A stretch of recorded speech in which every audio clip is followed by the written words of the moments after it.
میں 10 سال کا تھا جب میرے باپ کا انتقال ہو گیا۔ اس کے بعد میری ذمہ داری میری ماں پر آ گئی تھی اور سارے خاندان والے اور رشتے داروں نے ہمارا ساتھ چھوڑ دیا تھا۔ ان دنوں میں بہت سمجھدار تو نہیں تھا، لیکن میں نے اکثر چھپ چھپ کر اپنی ماں کو روتے دیکھا تھا۔ سوکھی روٹی کے ٹکڑے وہ مجھے پانی میں بھگو کر کھلاتی اور خود شاید بھوکی ہی سو جاتی تھی۔ ہم بڑے مشکل حالات سے گزر رہے تھے۔ میں سرکاری اسکول جاتا تھا، اس لیے تعلیم میں کوئی رکاوٹ نہیں آئی تھی۔ اماں نے کچھ گھروں میں کام کاج شروع کیا تھا تاکہ گھر کا گزر بسر ہو سکے، لیکن پھر ایک دن میں نے دیکھا کہ اماں کام سے لوٹی تو اپنے کمرے میں بند ہو کر زاروں قطار رونے لگی۔ میں گھبرا کر اماں کے پاس گیا تو اماں نے مجھے سینے سے لگایا اور بنا کچھ کہے روتی چلی گئی۔ اماں کا سفید چہرہ رو رو کر سرخ ہو چکا تھا، آنکھیں سوج رہی تھی، لیکن ان کے منہ پر کوئی لفظ نہیں تھا۔ میں نے کتنی ہی بار پوچھا اماں کیا ہوا ہے، لیکن اماں نے کوئی جواب نہ دیا۔ اور پھر میں نے دیکھا کہ اگلے دن سے اماں نے لوگوں کے گھروں کا کام چھوڑ دیا تھا۔ ایسا کیوں ہوا تھا میں نہیں جانتا تھا، پتہ نہیں وہ کون سی بات تھی جو اماں مجھے بھی نہیں بتا سکی تھی۔ اماں کے گھروں میں کام کرنے سے ہمارے حالات جو تھوڑے بہت بہتر ہوئے تھے وہ دوبارہ سے بدتر ہو گئے تھے۔ زندگی پھر ایک مشکل ڈگر پر آ گئی تھی، لیکن اماں نے دوبارہ لوگوں کے گھروں میں کام نہیں کیا تھا۔ اکثر رات کے وقت ایک دو آدمی آتے اور اماں کو کچھ پیسے دے جاتے تھے۔ ایسے ہی ہمارا گزارا چل رہا تھا اور میں 12 سال کا ہو گیا۔ وہ آدمی کون تھے اور کیوں ہماری مدد کرتے تھے میں اس بات سے بھی بے خبر تھا۔ پھر ایک دن جب میں اسکول سے آیا تو میں نے دیکھا کہ ہمارے گھر پر ایک سوٹ بوٹ پہنا آدمی بیٹھا ہوا ہے۔ باہر بڑی سی سیاہ رنگ کی گاڑی بھی کھڑی تھی۔ میں تو گاڑی دیکھ کر ہی حیران تھا۔ اب اس آدمی کا حلیہ دیکھ کر مزید میری آنکھیں کھل گئی تھی۔ وہ اماں کے ساتھ بیٹھا تھا۔ جتنی دیر میں یونیفارم تبدیل کر کے وہاں پہنچا تو وہ آدمی جا چکا تھا۔ میں نے اماں سے حیرت سے پوچھا یہ کون تھا اور یہاں کیوں آیا تھا؟ اماں نے مجھے سینے سے لگایا اور کہنے لگی، بیٹا کب تک ہم حالات سے ایسے ہی لڑتے رہیں گے؟ اب تو بھوک سے اور فاقوں سے میرا پیٹ بھی کمر کو جا لگا ہے، اس لیے میں نے کام کا بندوبست کیا ہے۔ یہ آدمی میرے لیے کام لے کر آیا تھا اور اب تیری ماں نوکری کیا کرے گی۔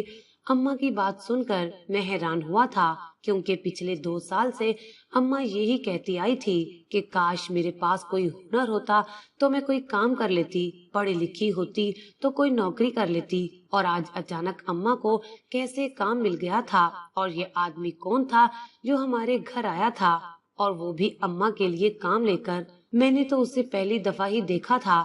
اماں نے میری آنکھوں میں اتنے سارے سوال دیکھے تو میرے سر پر ہاتھ پھیرتے ہوئے کہنے لگی، دیکھو سلمان، آج رات سے مجھے کام پر جانا ہے۔ ایک بڑی سی حویلی ہے، اس میں کام کرنا ہے۔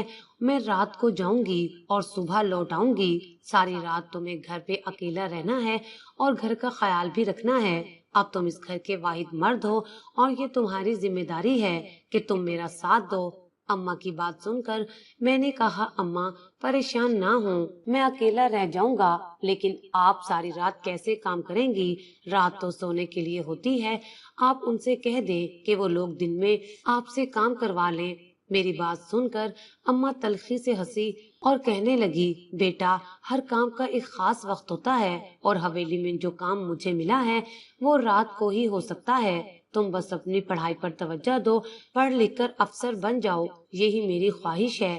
میں نے اماں سے وعدہ کر لیا کہ میں بہت محنت سے دل لگا کر پڑھائی کروں گا، اور پھر اسی رات سے اماں نے کام پر جانا شروع کر دیا۔ بہت عرصے بعد میں نے اپنی ماں کو تیار ہوتے دیکھا تھا۔ اماں نے الماری سے اپنا ایک پرانا سرخ جوڑا نکال کر پہنا تو میں حیرت سے اماں کو دیکھنے لگا۔ اماں بہت گوری چٹی اور خوبصورت تھی اور یہ جوڑا پہنتے ہی دھمکنے لگی تھی، لیکن ابا کے انتقال کے بعد سے اماں نے کبھی اتنا گہرا رنگ نہیں پہنا تھا، اس لیے میں پوچھ بیٹھا کہ اماں نوکری پر جانے کے لیے یہ اتنا گہرا رنگ کیوں پہن رہی ہو؟ اماں جو وہ جوڑا پہننے کے بعد اپنے ہونٹوں پر سرخی لگا رہی تھی، اس کے ہاتھ ایک دم سے ہی رک گئے تھے۔ ایسا لگا تھا جیسے میں نے کوئی غلط بات پوچھ لی ہو، اور پھر میری طرف دیکھ کر اماں کہنے لگی، بیٹا یہی میری نوکری کا حصہ ہے، اپنی ماں کو تیار ہوتا دیکھ کر مجھے خوشی بھی ہو رہی تھی، کیونکہ بہت عرصے بعد میری اماں بہت خوبصورت لگ رہی تھی۔ اماں نے اپنا برقع پہنا، نقاب لگایا اور میرے ماتھے کو چوم کر گھر سے نکل گئی۔ میں نے گھر کا دروازہ اچھی طرح بند کر لیا اور کمرے میں آ کر سونے کے لیے لیٹ گیا۔ میں نے دل ہی دل میں خود سے عہد کیا تھا کہ میں بڑا ہو کر اچھی نوکری کروں گا اور پھر اماں کو یوں سارے جہان کی ٹھوکریں نہیں کھانی پڑیں گی۔ میرے ذہن میں بہت سے سوالات بھی کھلبلی مچا رہے تھے۔ وہ آدمی جو رات کے اندھیرے میں ہماری مدد کرنے آتے تھے، وہ کون تھے؟ اماں نے لوگوں کے گھروں کا کام کیوں چھوڑا تھا؟ اب اماں کو آدھی رات کو کون سی نوکری ملی تھی جس کے لیے اتنا تیار ہو کر جانا پڑا تھا؟ یہی سب سوچتے سوچتے میری آنکھ لگ گئی تھی، اور پھر جب صبح میری آنکھ کھلی تو گھر کا دروازہ بج رہا تھا۔ یقیناً میری اماں آ گئی تھی۔ میں نے بھاگ کر دروازہ کھولا اور اماں کے گلے لگ گیا۔ اماں نے مجھے پیار کیا اور بہت سارے شاپر میرے ہاتھ میں پکڑا دیے۔ جیسے ہی میں نے شاپر کھولے تو میری چیخ نکل گئی۔ ان میں گرما گرم حلوہ پوری اور ناشتے کے لیے بہت سارا سامان تھا۔ بہت عرصے بعد میں نے ایسی کوئی چیز دیکھی تھی۔ جب تک ابا زندہ تھے وہ میری ہر خواہش پوری کیا کرتے تھے، لیکن ابا کے جانے کے بعد تو ضروریات ہی پوری نہیں ہو پا رہی تھی۔ اماں کی یہ نوکری تو بڑی ہی اچھی تھی، یہ سوچ کر میں بہت خوش ہوا، اور پھر ہم دونوں ماں بیٹے نے ناشتہ کر لیا۔ لیکن ایک بات بہت عجیب تھی، میری ماں کے چہرے کا رنگ کچھ اترا ہوا تھا۔ رات والی سرخی بھی اب ان کے ہونٹوں پر نہیں تھی۔ لباس بھی بہت خراب تھا۔ شاید اماں کام کر کے بہت تھک چکی تھی، کیونکہ 2-4 لقمے کھا کر ہی وہ اپنے کمرے میں چلی گئی تھی۔ میں اسکول کے لیے نکل گیا تھا اور جب اسکول سے واپس لوٹا تب تک اماں اپنے کمرے میں ہی تھی۔ میں نے دروازہ کھول کر دیکھا تو اماں ایسی گہری نیند سو رہی تھی جیسے بہت تھکی ہوئی ہو۔ میں نے ابا کے انتقال کے بعد سے اماں کو کبھی اتنی گہری نیند سوتے نہیں دیکھا تھا، لیکن نہ جانے اماں نے رات ایسا کون سا پہاڑ توڑا تھا کہ میرے اسکول سے لوٹ کر آنے تک اور دروازہ کھلنے کی آواز پر بھی اماں نہیں اٹھی تھی۔ میں خاموشی سے اپنے کمرے میں گیا۔ صبح کا بچا ہوا ناشتہ رکھا تھا، وہی کھایا اور سو گیا۔ شام کے وقت اماں کی آنکھ کھلی تو وہ میرے پاس آئی، مجھے نیند میں جگا کر پوچھنے لگی کہ میں نے کچھ کھایا بھی ہے یا نہیں۔ میں نے ہنس کر کہا، اماں تم تو کام کر کے اتنا تھک گئی تھی کہ تمہیں یہی نہیں پتا چلا کہ میں کب اسکول سے آیا ہوں۔ اماں نے مجھ سے نظریں چرا لی، جیسے اپنے کام کے نام پر کچھ چھپا رہی ہو۔ رات ہوئی تو اماں نے پھر ایک گہرے رنگ کا جوڑا پہنا، ویسے ہی تیار ہوئی۔ اب کی بار اماں نے کچھ خوشبو بھی لگائی تھی۔ پرانی ایک خوشبو کی شیشی پڑی ہوئی تھی، جیسے تیسے اماں نے اسی سے ہی خود کو خوشبودار کیا تھا۔ میں بس خاموشی سے چارپائی پر بیٹھا اماں کو تیار ہوتے دیکھ رہا تھا۔ پتہ نہیں ایسا کون سا کام تھا جس کے لیے اتنا سجنا سورنا پڑتا تھا۔ اماں نے جانے سے پہلے مجھے پھر سے بہت ساری ہدایات کی اور گھر سے نکل گئی۔ یہ رات بھی ایسے گزر گئی تھی اور پھر صبح اماں بہت سارا ناشتہ لیے لوٹی تھی۔ مجھے سمجھ نہیں آ رہا تھا کہ اتنے پیسے کہاں سے آ رہے تھے۔ ابھی تو اماں کی نوکری کو شروع ہوئے 2 دن ہی ہوئے تھے، لیکن میں بہت چھوٹا تھا، اماں سے یہ سوال پوچھ نہ سکا۔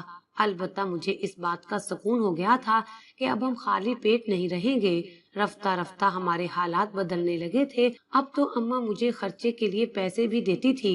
گھر میں کھانے پینے کی کوئی کمی نہیں تھی۔ اماں نے بہت سارے رنگ برنگے کپڑے بھی بنا لیے تھے اور میری تعلیم بھی اب سرکاری اسکول سے ختم کروا کر ایک بہت بڑے پرائیویٹ اسکول میں کروا دی تھی۔ اماں ساری رات گھر سے باہر رہتی ہے اور جب صبح لوٹتی تو پھر سارا دن سو کر گزار دیتی۔ میری اور اماں کے درمیان بہت کم ہی بات چیت ہونے لگی تھی۔ میں بڑے اسکول میں گیا تو بڑے لوگوں کے بچوں سے میری دوستیاں ہو گئیں۔ سب رئیس زادے تھے، ان کی زندگی کے رنگ ڈھنگ ہی الگ تھے۔ آہستہ آہستہ میں بھی انہی رنگوں میں رنگنے لگا تھا۔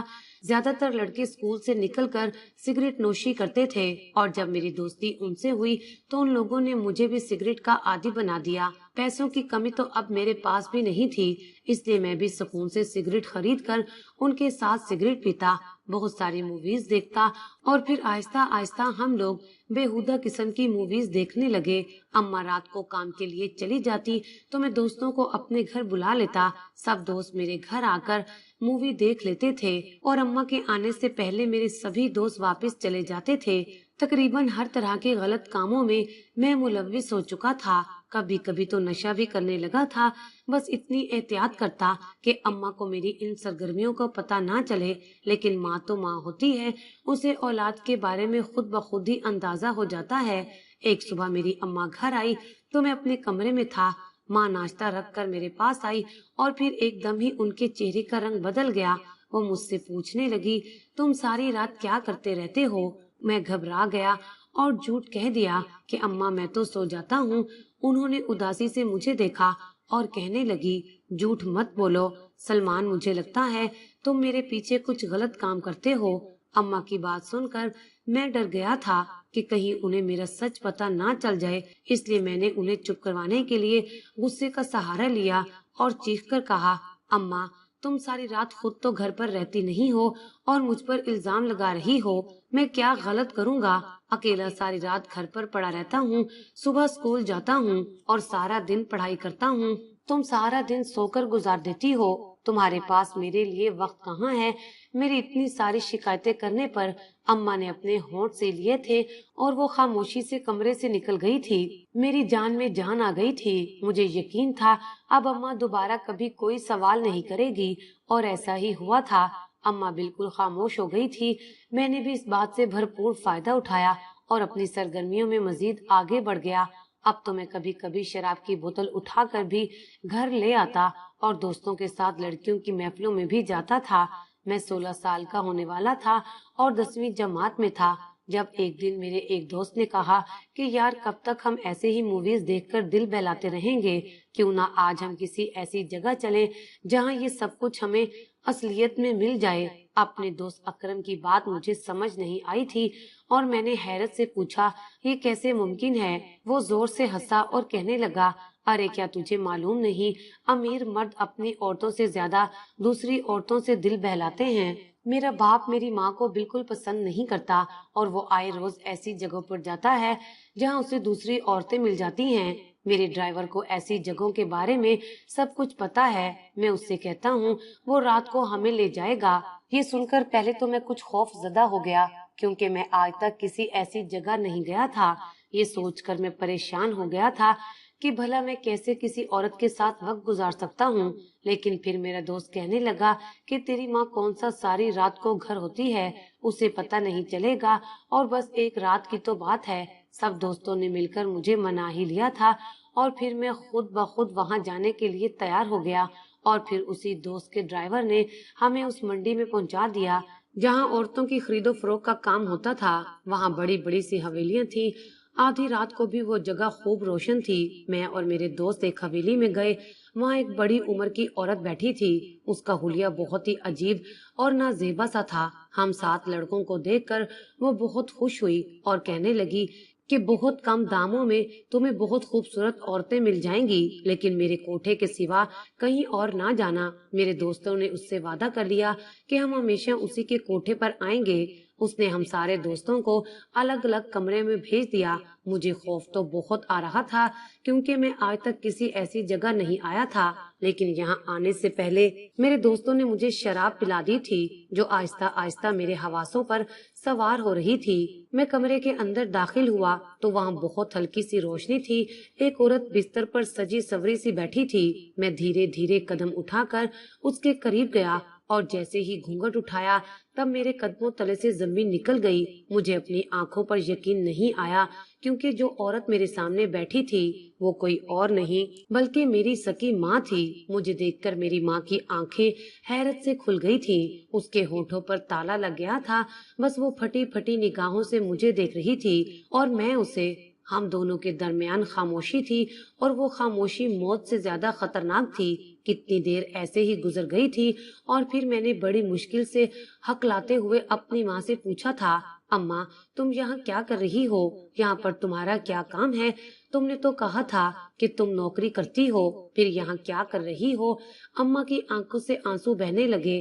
انہوں نے میری بات کا کوئی جواب نہ دیا تو مجھے غصہ آ گیا۔ میں نے اماں کے بال پکڑ لیے اور نفرت سے پوچھا، بتاؤ اماں تم یہاں کیا کر رہی ہو؟ کیا تم ایک طوائف ہو؟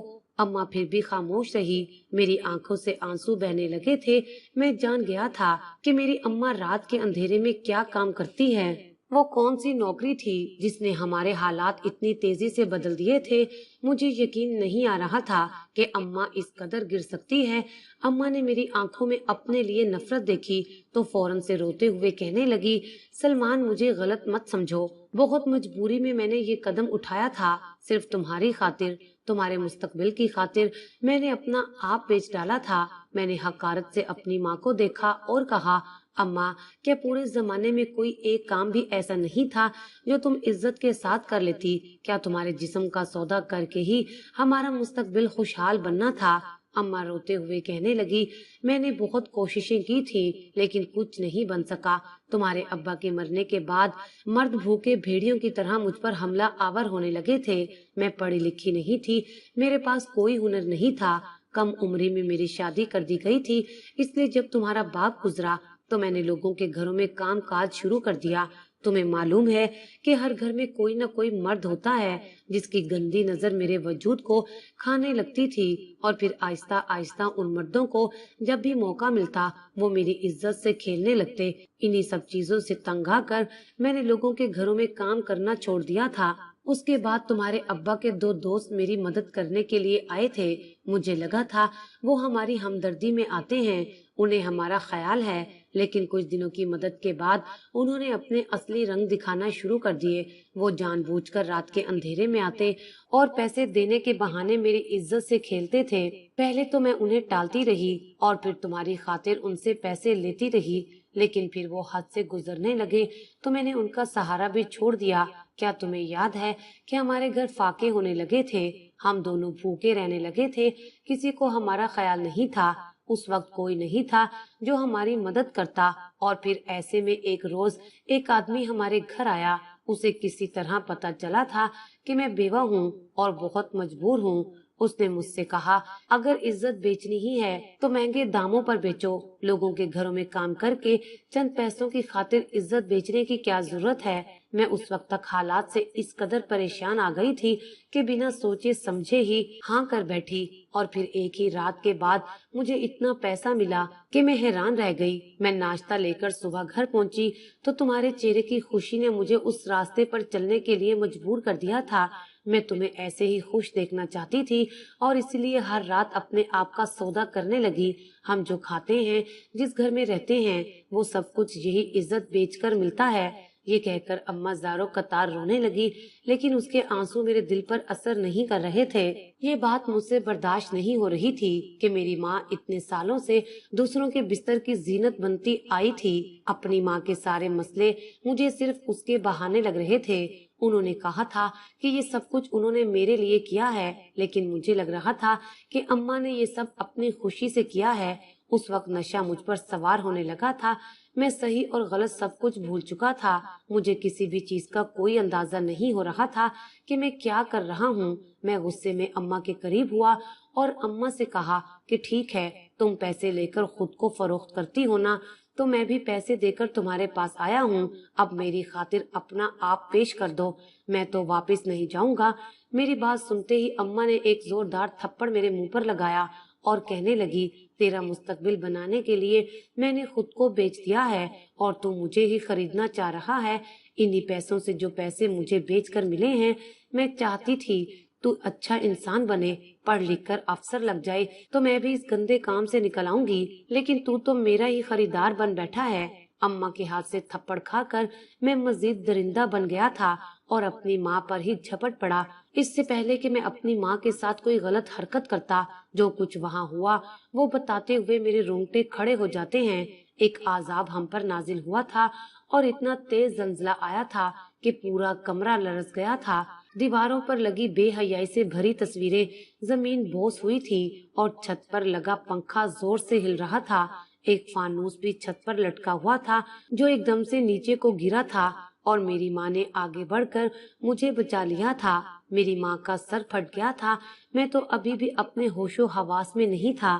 میری ماں نے میرا ہاتھ تھاما اور وہاں سے بھاگتی ہوئی باہر نکل آئی۔ ہر طرف افراتفری کا عالم تھا، ہر کوئی خوف کے مارے بھاگ رہا تھا۔ اماں مجھے اپنی گاڑی میں بٹھا کر سیدھے گھر لے آئی۔ میری حالت بہت عجیب تھی، زلزلے کے جھٹکوں نے میرے سارے وجود کو ہلا کر رکھ دیا تھا۔ آہستہ آہستہ مجھے ہوش آ رہا تھا، گھر پہنچ کر میری ماں نے مجھے پانی پلایا۔ زلزلے کے جھٹکے اب رک چکے تھے، لیکن میری ذات ابھی بھی زلزلے کی زد میں تھی۔ اماں میرے قدموں میں بیٹھ گئی اور مجھ سے معافی مانگنے لگی، اپنے گناہوں کا اعتراف کرنے لگی، لیکن اماں سے بھی کہیں زیادہ گنہگار تو میں تھا۔ میری ماں نے سب کچھ میرے مستقبل، میری بھلائی کے لیے کیا تھا، اور میں نے وہی سب میں پانی ملا دیا تھا۔ اماں کی ساری قربانی کو میں نے رائے گاں کر دیا تھا۔ میں نے بھی اماں سے معافی مانگی اور کہا، اماں مجھے معاف کر دے، نشے کی حالت میں مجھے احساس نہیں رہا، میں تجھ پر ہی حملہ کرنے کو تیار ہو گیا تھا، کیسے میں نے تیری عزت کو روندنے کا سوچ لیا تھا، مجھے معاف کر دے۔ اماں نے میرے جڑے ہوئے ہاتھ پکڑ لیے اور کہنے لگی، میں نے تجھے حرام کا نوالا کھلایا تھا، پھر میں کیسے سوچ لوں کہ تو حلال راستے پر چلے گا؟ تیرے پیٹ میں ہر نوالا حرام کا ہے، اس لیے تو تجھے حرام اور حلال کی پہچان نہیں رہی، اور اپنی ماں کے گریبان پر ہاتھ ڈالنے سے بھی باز نہیں آیا۔